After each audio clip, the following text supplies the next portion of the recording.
Uma vez eu saúdo o povo de Deus com a paz do Senhor Jesus. Meus queridos e amados irmãos, este é mais um programa Alerta ao Igreja, é chegada a última hora. Hoje vamos meditar nos seres espirituais, anjos e demônios. Ao nosso redor, há um mundo espiritual poderoso, populoso e de recursos superiores ao nosso mundo invisível. Bons e maus espíritos passam em nosso meio de um lado para o outro, com grande rapidez e movimento imperceptíveis. Alguns desses espíritos se interessam pelo nosso bem. Outros, porém, estão empenhados em fazer-nos o mal. Muitas pessoas questionam se existe realmente tais espíritos, ou seres, quem são, onde se encontram e o que faz. A palavra de Deus é a única fonte de informação que merece confiança e que possui resposta para essas perguntas. Ela deixa claro que há outra classe de seres superiores ao homem. Esses seres habitam nos céus e formam o exército celestial, a inumerável companhia dos servos invisíveis de Deus. Esses são os anjos de Deus, os quais estão sujeitos ao governo divino e o importante papel que têm desempenhado na história da humanidade. Torna-os merecedores de referências especiais. Existe também aqueles pertencentes à mesma classe de seres, que anteriormente foram servos de Deus, mas que agora se encontram em atitude de rebelião contra seu governo. A doutrina dos anjos segue logicamente a doutrina de Deus, pois os anjos são fundamentalmente o ministério da providência de Deus. Essa doutrina permite nos conhecer a origem, existência, natureza, queda, classificação, obra dos anjos. A doutrina dos anjos é fundamentalmente o estudo do ministro da providência de Deus. São os agentes especiais de Deus. Como em toda doutrina, há uma negligência muito grande desta na igreja e entre o teólogo, que chega a ser verdadeira a rejeição, considerado pelo estudioso contemporâneo como a mais notável e difícil das matérias. Por isso tem sido o marco da implantação de grande seita e heresia do mundo atual. 3 aspectos de negligência dessa doutrina. Primeiro, desde o princípio do cristianismo, os gnósticos prestavam adoração aos anjos. Está em Colossenses, no capítulo 2 e no versículo 18. Está escrito: ninguém vos domine a seu bel prazer, com pretexto de humildade e culto dos anjos, envolvendo-se em coisas que não viu, estando debalde inchado na sua carnal compreensão. A adoração aos anjos é contra a regra de Deus. considera como idolatria, porque está idolatrando o anjo. O anjo ele não é digno de adoração. O único digno de adoração é Deus Pai Todo-Poderoso e o Filho Jesus Cristo e o Espírito Santo de Deus. Depois, então, na Idade Média, com a crença absurda dos rituais de bruxaria, tendo culto aos anjos.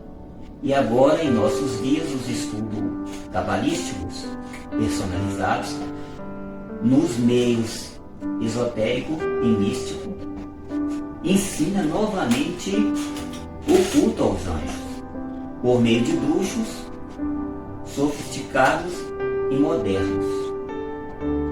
Sabemos que antes de tudo a existência e ministério dos anjos são fartamente ensinadas nas Escrituras. Por isso não podemos negligenciar os ensinamentos sagrados. Segundo, a evidência de possessões demônicas e adoração a demônio de forma veemente em nossos dias. O apóstolo Paulo parece travar grande luta com a grande idolatria e considerava a adoração do demônio. E está escrito em 1 Coríntios, capítulo 10 e versículo 19. Está escrito assim: mas que digo? Que o ídolo é alguma coisa? Ou que o sacrificado ao ídolo é alguma coisa? Antes digo que as coisas que os gentios sacrificam, as sacrifica aos demônios e não a Deus.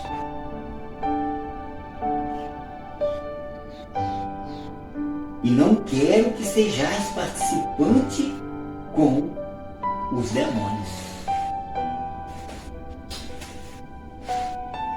Paulo quer dizer que não podemos servir a dois senhores. Ou nós servimos a Deus, ou nós servimos ao diabo. Nos últimos dias, essa adoração aos demônios e a ídolos deve aumentar bastante. Está em Apocalipse, no capítulo 9, versículo 20 e 21.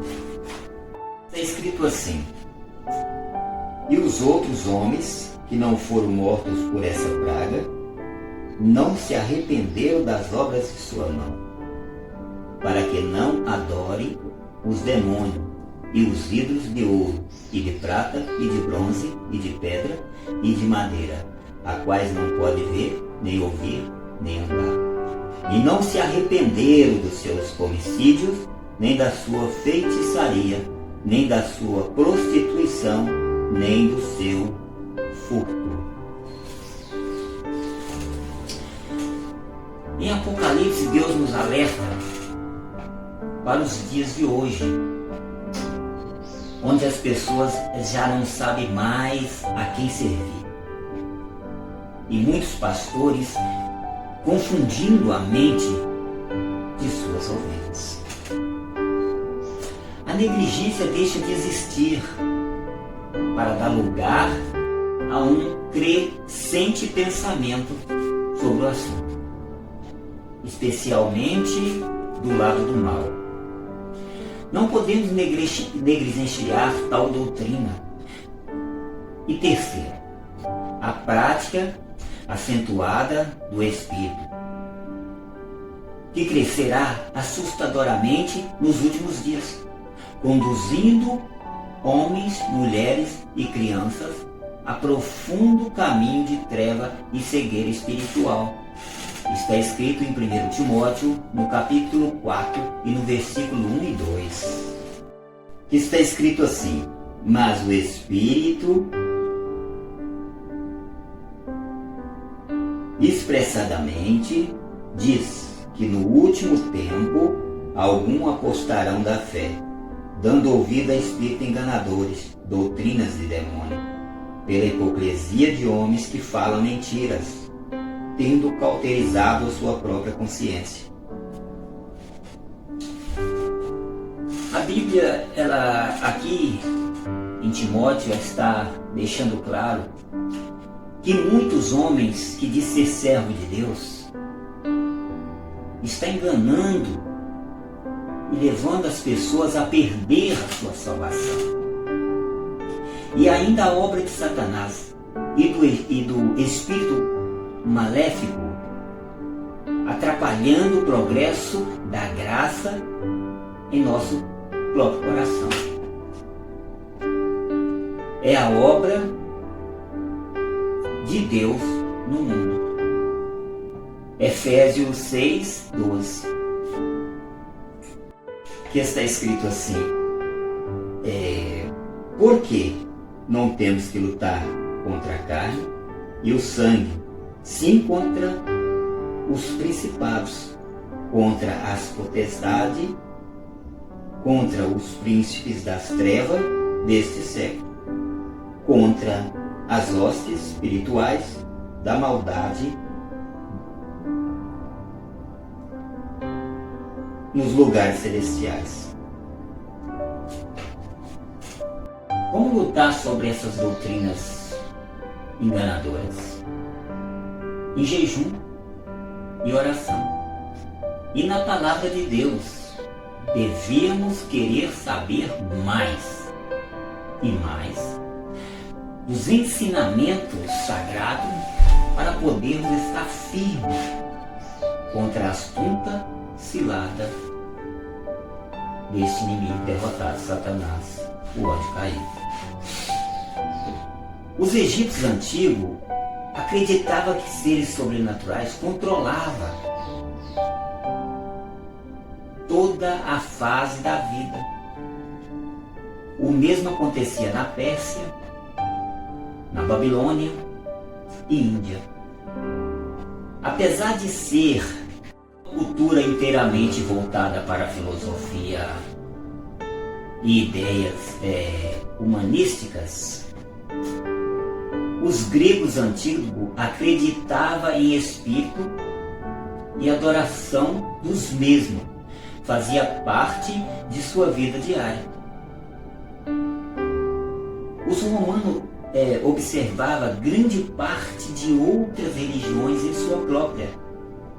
Isto é, eles faziam isso quando as outras religiões eram politeístas. Eles simplesmente acrescentavam Deus ao seu panteão. Anjo, ministro da graça. Da Escandinávia ao Irã, da Irlanda à América do Sul, o folclore popular é repleto de alusões a espíritos tão elementares, trazido do folclore antigo dos celtas, escandinavos, teutônico e outras culturas. Mesmo nas culturas mais orientais, como da China, Japão e Coreia, os anjos ou demônio era parte integrante de sua religião. Embora muitas vezes esses seres fossem chamados deuses no extremo oriente. Os espíritos eram considerados como seres humanos, mortos, ressuscitados na adoração de ancestrais e mesmo na adoração direta a anjos ou demônios. Certo teólogo, de nome Alexandre, fez um trabalho monumental no final do século XVIII, ao traçar conexões entre todas as religiões antigas. Ele comparou a crença e adoração de seres sobrenaturais de nação em nação e de religião em religião. Seu relatório dá maior evidência ao fato de que algo aconteceu em algum lugar nos tempos antigos envolvendo o relacionamento entre os reinos naturais e sobrenaturais. O que quer que tenha sido ainda influencia muitas pessoas em nossos dias, os anjos, no decurso da história, na tradição pagã, algumas das quais influenciaram os judeus de tempo posteriores. Os anjos eram às vezes considerados divinos e outras vezes fenômenos naturais. Eram seres que faziam boas ações em favor das pessoas, ou eram as próprias pessoas que praticavam o bem. Tal confusão está refletindo no fato. Posteriormente, os assíricos e os gregos deram asas a algumas dessas seres semidivinos. Hermes tinha asa no calcanhar. Era o espírito voador do amor apaixonado. Tinha asas afixadas aos ombros, num tom bastante divertido. Os romanos inventaram Cupido, o deus do amor erótico, retratando como um garoto brincalhão que atirava flecha invisível para encorajar romances. Plantão, cerca de 350 a.C., também falava de anjos da guarda. As escrituras hebraicas atribuem nomes a somente 2 anjos: Gabriel, que iluminou o entendimento de Daniel, em Daniel 9, 21 a 27. Está escrito assim: estando eu, digo, falando ainda em oração, quando o homem Gabriel, o qual eu tinha visto na minha visão, ao princípio, veio voando rapidamente e me tocou a orla do sacrifício da tarde. Ele me instruiu e falou comigo, dizendo: Daniel, agora sai para te dar sabedoria e entendimento. No princípio da tua súplica saiu a ordem, e eu vim para te esclarecer isso, porque tu és o homem muito amado. Considerar, pois, a palavra, entender a visão. 70 semanas estão determinadas sobre o teu povo, sobre a tua santa cidade, para cessar transgressões e para pôr fim ao pecado e para fazer reconciliação pela iniquidade, introduzido a justiça eterna, e selar a visão e a profecia, e ungir o santo dos santos. Sabendo, pois, e entender que desta saída da ordem para restaurar e edificar Jerusalém, até o Messias, o príncipe, haverá 7 semanas, e 62 semanas as ruas e os muros se reedificarão, mas em tempos angustiosos. E depois das 62 semanas, será tirado o Messias, mas não por si mesmo, e povo de um príncipe que há de vir.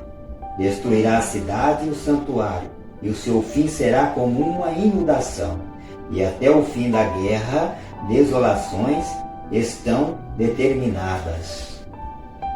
E por 1 semana firmará o pacto com muito, na metade da semana fará cessar o sacrifício e a oferta, e depois, com a multidão das abominações, virá o assolador, até que venha a consumação, e o que está determinado será derramado sobre o assolador. E também o arcanjo Miguel, protetor de Israel, em Daniel 12, versículo 1, que está escrito assim: e naquele tempo se levantará Miguel, o grande príncipe, a favor dos filhos do teu povo, e haverá um tempo de angústia, qual nunca houve, desde que houve nações, até aquele tempo. Mas naquele tempo será libertado o teu povo, todos que se acharem escrito no livro.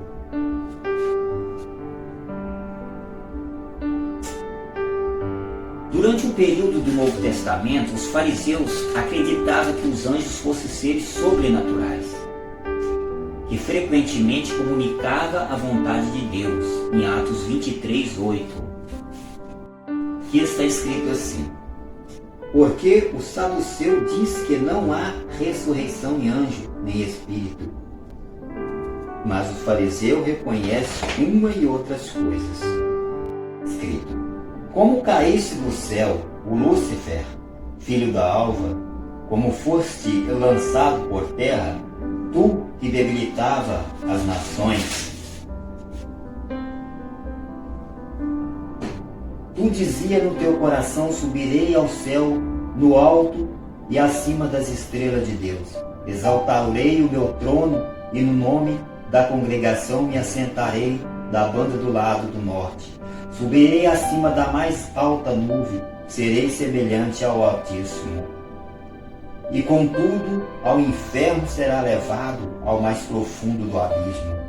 Os que se tiveram em que contemplarão, considera-te-ão, dirão: este o homem que fazia estremecer a terra, que fazia tremer os reinos.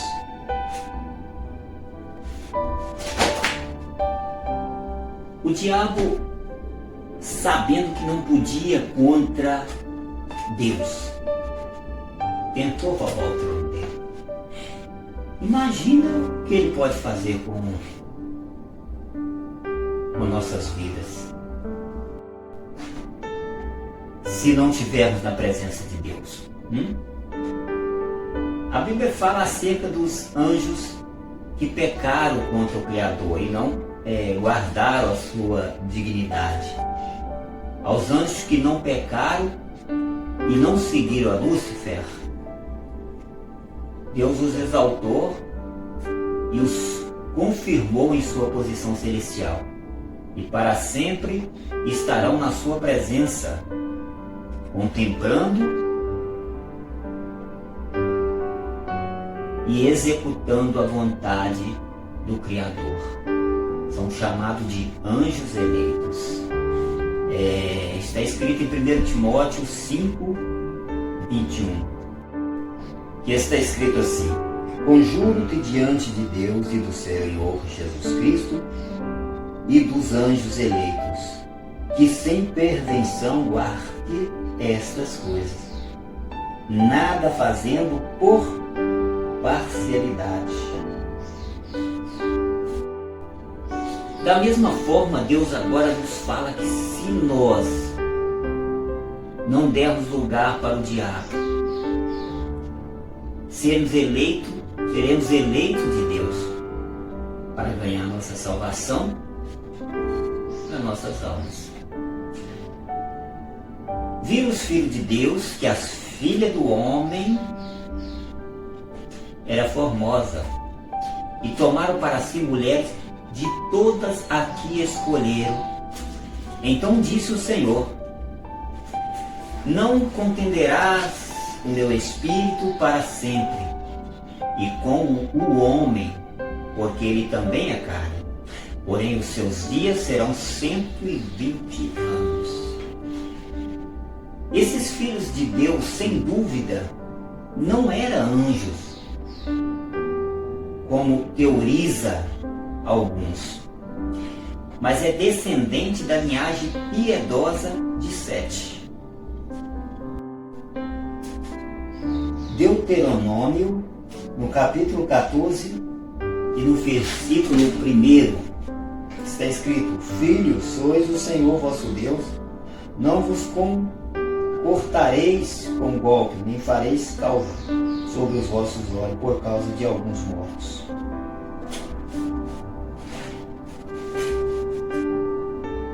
Eles deram início ao casamento misto com as filhas dos homens, isso é, mulheres da família ímpia de Caim. A teoria de que os filhos de Deus eram anjos não subsiste. Antes, a palavra de Jesus, que os anjos não se casam. Livro de Mateus, capítulo 22, versículo 30.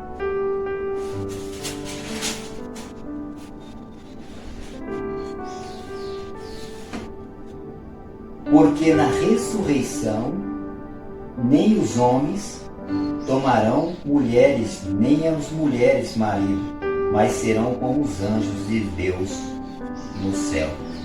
Não tens lido o que Deus vos declarou, dizendo? Ele dera início ao casamento misto. Falhou. Essas união entre o justo e os ímpios levou a maldade do versículo 5. Isso é, os justos passaram a uma vivência ínicua. Como resultado, a terra corrompeu, se encheu-se de violência. Observamos algum ponto que invalida a teoria de que os filhos de Deus neste eram anjos. Se anjos de fato se relacionassem sexualmente com mulheres, este é um prodígio espetacular da história, que viola as normas da natureza. E não há nada na Bíblia que diga que anjos têm poderes sexuais. A distinção entre o Filho de Deus e Satanás, no texto de Jó, capítulo 1, versículo 6, e no capítulo 2, versículo 1.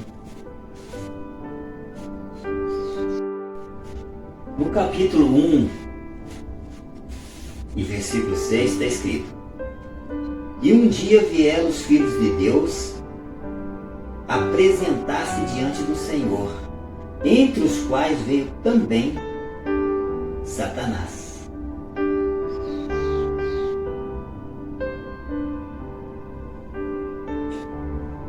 E no capítulo 2, versículo 1: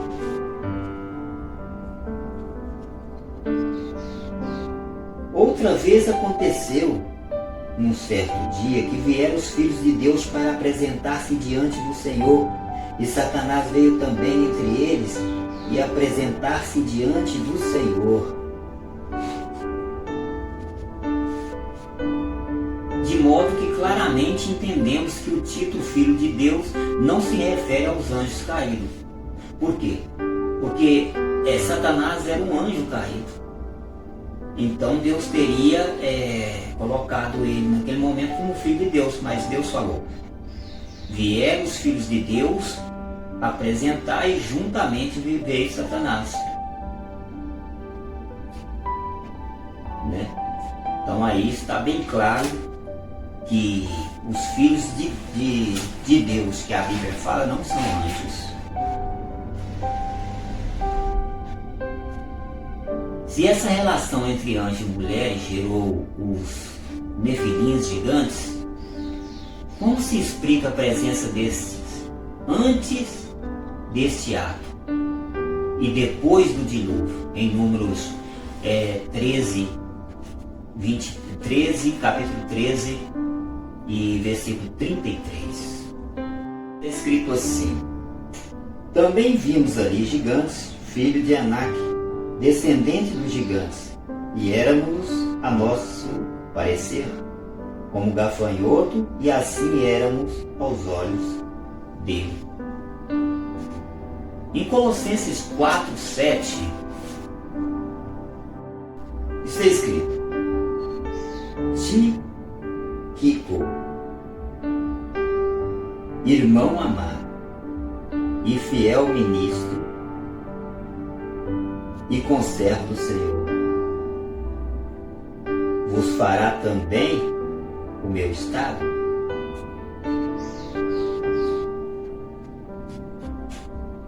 Paulo escreveu esta epístola porque os falsos mestres estavam se infiltrando na igreja de Colosso, ensinando que a doutrina apostólica e a salvação em Cristo era insuficiente para a plena redenção.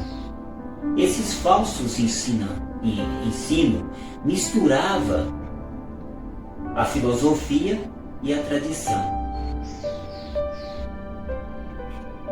humana com o Evangelho. Hoje não é diferente. Nas igrejas de hoje tem muitos falsos mestres ensinando doutrinas erradas que levam ao inferno. Temos que firmar nossa mente com Jesus, buscar e ficar em vigilância para que falsos profetas não nos enganem, para que eles não venham nos tirar da presença do Senhor, para que nós não viemos perder a nossa salvação. Ficar atento à verdade, pesquisar na Bíblia se o que o pastor te disse é verdade. E amado irmão, vamos meditar nessa palavra, vamos meditar na palavra de Deus, vamos buscar mais a Deus para nós não perdermos a nossa salvação. Vamos adorar somente a Deus, buscar somente aquele que pode nos dar, aquele que pode nos ajudar. Vamos clamar somente a Ele, porque é só Ele que pode nos abençoar. Vamos ficar vigilante ao que o irmão te fala, ao que o irmão te prega, ao que o pastor nas igrejas fala. Vigiar para que nós não pequemos nem contra Deus, nem contra o irmão. E eu termino por aqui. E que os irmãos fiquem na paz do Senhor. Conserve sua vida com Cristo enquanto ainda é tempo, pois já é chegado o momento do fim. Já é chegado a última hora. Jesus está voltando para buscar sua igreja. E aqueles que não estiver firme na presença do Senhor, vai ficar. Vai passar pela tribulação. E eu não acredito que durante o tempo da tribulação, depois do arrebatamento, possa as pessoas conseguirem ainda ser salvas.